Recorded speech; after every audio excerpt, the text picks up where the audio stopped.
Fala pessoas, professor Matheus aqui para trazer mais uma aulinha de história para vocês. Hoje a aula é na frente A aula 9. Vamos voltar para a Roma Antiga, né? A Roma Antiga a gente falou lá das origens dela, do período monárquico, da crise da monarquia romana, o início da república, né? Falamos sobre as classes sociais de Roma, que nós temos que ter em mente.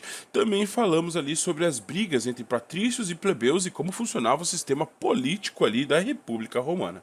A aula de hoje a gente vai estudar ali a expansão do Império Romano, né, a expansão da República Romana, aliás, e também nós vamos falar da crise da República que vai acabar dando fim à República de Roma. Então vamos começar falando da expansão romana. Pessoal, a expansão de Roma vai acontecer nesse período republicano. Roma, eles vão ter dois períodos de expansão. Lembrando que a expansão romana nós teremos lá grandes patrícios, né, generais romanos, e seus exércitos serão os plebeus que irão comprar e adquirir armaduras, espadas, para poder lutar essas lutas e conseguir vencer essas lutas, tá certo? Então nós vamos ver que a República Romana começa a se expandir lá pelo século 3 a.C., tá certo?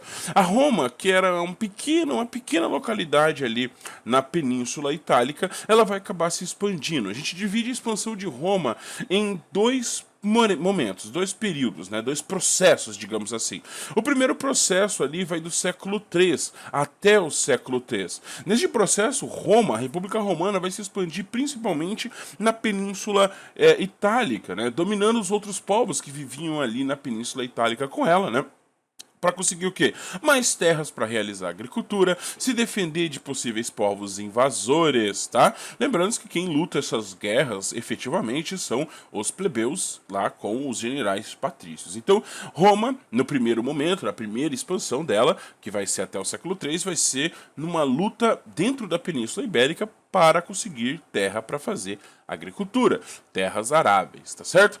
Depois dessa dominação sobre toda a Península Ibérica, nós vamos ver que o objetivo de Roma, com as disputas, com a expansão, vai ser outro. Ela já conseguiu as terras necessárias para a agricultura, agora ela vai começar a iniciar um desejo por navegação, ou melhor, por comércio, por expandir as suas rotas comerciais. E para isso, ela vai ter que utilizar o principal mar que tem dentro da Península Itálica, né? Que nós conhecemos como Mar Mediterrâneo. O Mar Mediterrâneo, para quem quisesse fazer o comércio naquela região da Europa, era crucial, pois você dominando o Mar Mediterrâneo, você consegue comercializar com qualquer localidade da Europa, do norte da África, da Ásia, inclusive. Então, dominar o Mar Mediterrâneo para realizar comércio e a navegação marítima na época era crucial. E Roma, a partir do século 3, depois do século 3, vai começar a criar esse desejo de expansão ali comercial pelo Mar Mediterrâneo. Qual é o grande problema? O grande problema é que nessa localidade já era dominado por um outro povo, um povo que era exímio navegador desde as suas origens. Estamos falando dos cartagineses, que se localizam na região norte da África, tá certo? Então, nós temos aqui o mapa da primeira dominação, né, da Península Itálica, ali nós temos nessa área vermelha Roma, e depois toda a possessão de Roma, toda a Península Itálica. Já aqui, nesse segundo momento de expansão, que vai ser a expansão para a dominação do Mar Mediterrâneo, nós iremos ver ali o grande inimigo de Roma, Cartago. Cartago que tinha os melhores barcos, a melhor navegação, que já dominava há muito tempo a navegação pelo Mar Mediterrâneo. Para quem não se lembra, a gente já falou isso aqui em algumas aulas. Cartago era, na verdade, uma colônia fenícia que vai se desenvolver no norte da África e graças à sua sua habilidade de navegação, ela vai acabar dominando todo o território do Mar Mediterrâneo, tá certo? E nós vamos ver que a Roma, quando criar esse desejo de expandir para o Mar Mediterrâneo, ela vai ter que vencer as tropas de Cartago, tá certo? O nome dessa batalha, o nome desta guerra, vai se chamar Guerras Púnicas. As Guerras Púnicas colocam de um lado Roma e do outro lado ali a cidade de Cartago. Começa uma luta ali gigantesca, serão 3 guerras púnicas no total, tá certo? Ou seja, guerras entre Roma e os cartagineses pela dominação do Mar Mediterrâneo. No início, né, das primeiras guerras púnicas, nós vamos ver que Roma começa perdendo, já que ela não tinha lá uma grande, digamos assim, poderio naval. Ele não era um poderio naval, na verdade, ele era um poderio em solo, não no mar. Mas conforme vai passando os tempos, Roma vai especializando suas embarcações, principalmente copiando muita coisa ali dos cartagineses, e nós vamos ver que no final, sim, Roma consegue vencer então os cartagineses e consegue vencer as guerras púnicas, tá? Roma, ela mesmo vencendo, ela vai ser muito ameaçada por Cartago. Cartago vai ficar conhecido ali como o terror de Roma. Aliás, um general cartaginês, mais especificamente, um homem conhecido como Aníbal Barca, vai conseguir dominar os territórios romanos e chegar até os portões de Roma. Aníbal Barca vai ganhar o título de o Pesadelo de Roma, pois foi o único grande general, antes, obviamente, das invasões bárbaras, que conseguiu desafiar o grande poderio militar que era Roma. Mas no final, os cartagineses acabam sendo vencidos pelos romanos, tá certo? Nós vamos ver que os romanos vão punir sem dó cada cartaginês, matando eles, tá? Tacando fogo na cidade de Cartago, inclusive jogando sal no solo para que ela não fosse mais uma terra utilizada, ou seja, condenando ali Cartago. Então, temos que lembrar dos dois momentos de expansão de Roma. O primeiro momento, né, nós vamos ver a dominação sobre a Península Itálica, atrás de terras para agricultura, e no segundo momento nós vamos ver a dominação de Cartago e a dominação do mar Mediterrâneo, que os próprios romanos vão chamar de Mare Nostrum, o nosso mar, tá certo? Bom, a gente tem que falar aí sobre depois dessas expansões, depois que Roma consegue expandir esse território, depois ali da dominação da Península Itálica, depois da Guerra Púnica, quais são os efeitos dessa dominação para a sociedade romana? Aqui estão alguns desses efeitos, tá? As consequências. Primeiramente, enriquecimento de Roma. Sim, Roma agora vai se transformar num grande polo comercial. As mercadorias vão circular por ali, os mercadores vão circular por ali. Então Roma vai começar a se enriquecer. E outro ponto aqui, com a dominação dessas terras, nós vamos ver uma grande concentração fundiária, concentração de terras na mão de quem já tinha terra. Ou seja, os patrícios que já lidavam a questão agrária, já estavam como grandes donos da questão agrária, vão começar a aumentar os seus latifúndios. Eles vão aumentar as terras. E os plebeus? Os plebeus? Não, nós vamos ver que a situação dos plebeus vai ser cada vez pior, já que os plebeus, além de irem lutar, quando eles voltam para suas terras, eles perdem seus trabalhos. Por quê? Porque seu trabalho vai ser substituído pela mão de obra escrava. Ou seja, quanto mais guerra tinha nessa época, mais terras os patrícios vão acumular e mais escravos eles vão acumular. Ou seja, se o patrício tem escravo, para que ele vai utilizar da mão de obra do plebeu? Isso vai fazer com que o plebeu perca o seu trabalho e tenha que se mudar para outros locais, os grandes núcleos citadinos, os núcleos urbanos ali da República Romana. O plebeu vai realizar um êxodo rural, sendo abandonado ali na questão agrária, já que os patrícios não precisam mais dele e utilizam da mão de obra escrava. Este plebeu vai acabar migrando, mudando ali para as grandes cidades, por exemplo, a própria capital, Roma. Qual é o problema? Nós vamos ver que Roma vai ter uma grande, gigantesca classe de plebeu pobre, marginalizado, tá? Aqueles plebeus que não perderam as suas terras, o seu trabalho, nós vamos ver que esse plebeu vai voltar das guerras endividados. Por quê? Porque basicamente quando um plebeu era convocado para essas guerras, ele deveria pagar e arcar com todo o custo do seu material, do seu equipamento, tá? Não era o Estado romano que bancava, e sim o próprio plebeu. Então ele se endividava para ir na guerra, no final ele conseguia vencer essa guerra e quando ele voltava para casa, ele tinha que pagar essas dívidas. Então ele perdia a sua terra, ele tinha que vender sua pequena terra ou vender todas as suas economias, né, entregar todas as suas economias para pagar uma dívida de uma guerra que ele lutou e no qual ele não recebeu nada. Forçando então com que esses plebeus vá morar na cidade, sendo marginalizados, buscando uma vida, buscando subtrabalhos, tá certo? Até participando às vezes do comércio. Alguns plebeus vão conseguir ficar rico trabalhando no comércio, outros não, a grande maioria vai passar necessidade. Então, as guerras de Roma vai ser muito boa? Sim. Para o Estado romano vai ser muito bom, para o patrício vai ser muito bom, já que ele vai ter terra e escravo. Agora para o plebeu, não. Para o plebeu, ele vai ficar numa situação de pobreza e de marginalização. E assim, nós damos início às crises de Roma.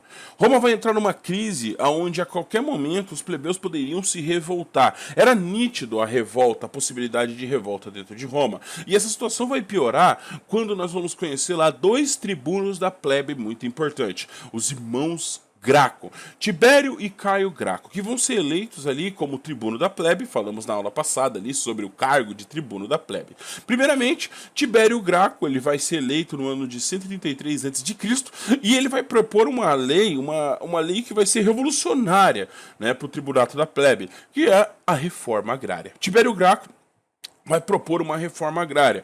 Basicamente, ele vai falar que não deve haver concentração de terra na mão de poucos. Ele vai falar que no máximo 125 hectares de terra podem ser concentrados na mão de um único homem, de um patrício. Caso passe disso, essa terra que passou, que extrapolou esses 100 hectares, devem ser doadas para os plebeus que não têm terra. Isso chama reforma agrária. Essa é a ideia de Tibério Graco. Qual que é o problema? Tibério Graco ali, ele vai acabar tramitando essa lei dentro do Senado romano. Essa lei vai ser aprovada, mas nunca vai ser colocada em ação, e vai terminar ali com um assassinato, inclusive de Tibério Graco, tá? Que nunca foi exatamente explicado, tá certo? Mas quando ele propõe essa reforma agrária, os senadores romanos vão ficar muito infelizes e termina com um assassinato de Tibério Graco. No ano de 121 a.C., nós vamos ver a eleição do irmão de Tibério Graco, tá certo? Caio Graco. Caio Graco, ele vai ser eleito com a mesma ideia do irmão. Ele vai fazer uma tentativa de reforma agrária. Os senadores romanos vão olhar para os dois irmãos, inclusive, como politiqueiros. Na verdade, ele vai falar que os irmãos Gracos, eles não querem ajudar os plebeus. Não, o que eles querem é conseguir o apoio dos plebeus para poder se reeleger ao cargo de tribuno da plebe. E por isso, nós vamos ver que a crítica dos senadores romanos ao Caio Graco, falando que ele é só politiqueiro e ele não quer o bem dos plebeus. Mas mesmo assim, os plebeus vão apoiar sim Caio Graco com a ideia de reforma agrária dele. Caio Graco ainda introduz outras ideias, como por exemplo, a distribuição de kits de guerra para os plebeus. Os plebeus não precisariam mais pagar pelos seus kits de guerra, suas armaduras, suas espadas. Não, pelo contrário. Quem pagaria por isso seria o Estado romano. Essa é uma lei proposta por Caio Graco. Além disso, nós vamos ver também a famosa lei da frumentária, que é uma lei que Caio Graco propõe que o Estado romano deveria subsidiar, ou seja, pagar uma parte do trigo para o plebeu. Assim, o plebeu conseguiria comprar o trigo com um preço muito mais barato. Essa é a famosa lei da frumentária, que vai acabar gerando a famosa política do pão e circo. A política do pão e circo ali, que é aquela política que a gente conhece, famigerada ali os espetáculos que serão realizados em Roma e a distribuição do pão para os plebeus. Essa política vai ser associada com uma ideia de tentar fazer com o controle das massas, né? Para evitar que os plebeus se revoltem, o Senado romano vai distribuir pão e grandes espetáculos, fazendo com que os patrícios, quer dizer, os plebeus, não se revoltassem à situação terrível que eles viviam. No final, Caio Graco também acaba não conseguindo, né, fazer a sua reforma agrária, mas ele vai dar origem, ele vai dar início à política do pão e circo. Ele acaba terminando assassinado também ali pelo Senado romano. Nisso, nós vamos ver ali uma grande revolta dos plebeus. Associada a isso, nós vamos ter o problema lá de uma revolta dos escravos, a famosa revolta de Esparta, em 73 a.C., onde um gladiador, um escravo, tá, começa uma revolta e vai para o sul da Itália, consegue comandar um grande número de escravos revoltados. Então, a situação de Roma é o seguinte: tem um monte de plebeu pobre, plebeu ali pronto para fazer uma revolta, pronto para iniciar uma revolta. Ao mesmo tempo, tem senadores e patrícios que não querem permitir essa revolta e muito menos querem melhorar as condições desses plebeus. Então nós vamos ver que a situação está cada vez mais crítica, chegando ao ponto que depois dos irmãos Graco, nós vamos ver que o Senado romano vai ser desacreditado pelos plebeus. Os plebeus não vão mais respeitar o Senado romano e o Senado romano acaba perdendo ali boa parte da sua força, tá? Não consegue mais comandar. Qual vai ser a saída para o Senado romano? Se ele não consegue mais comandar essa grande massa de plebeu que agora está desacreditada do Senado romano. Bom, o Senado romano tem uma excelente ideia. Vamos chamar generais, generais romanos, tá? Generais que todos gostam, todos amam, que os plebeus respeitam. E assim vamos dar o poder para esses generais. Eles vão respeitar, os plebeus vão respeitar esses generais e vão acabar respeitando, por tabela, o Senado romano também. E assim, numa tentativa de sair da crise, nós vamos ver surgindo os famosos triunviratos. Os triunviratos são nada mais, nada menos do que quando o Senado romano coloca 3 grandes generais para serem líder do poder político dentro de Roma. Nós vamos ver 2 triunviratos acontecendo, sendo que no primeiro triunvirato, em 59 a.C., nós vamos ver Júlio César, Pompeu e Crasso. A ideia é que cada um cuidasse de um ponto de Roma, tá? Cada um cuidasse de uma localidade de Roma. Só que o que acaba acontecendo de verdade é que esses 3 homens vão acabar disputando pelo poder de Roma, querendo governar sozinho. No caso, nós vamos ver aqui que no primeiro triunvirato, nós vamos ver Crasso cometendo um erro, uma manobra errada de guerra e sendo expulso aqui do triunvirato. Sobrando apenas Pompeu e Júlio César, tá? Júlio César que vai ser mandado para Gália, não só para Gália, Júlio César que vai dominar vários territórios, como até o próprio Egito,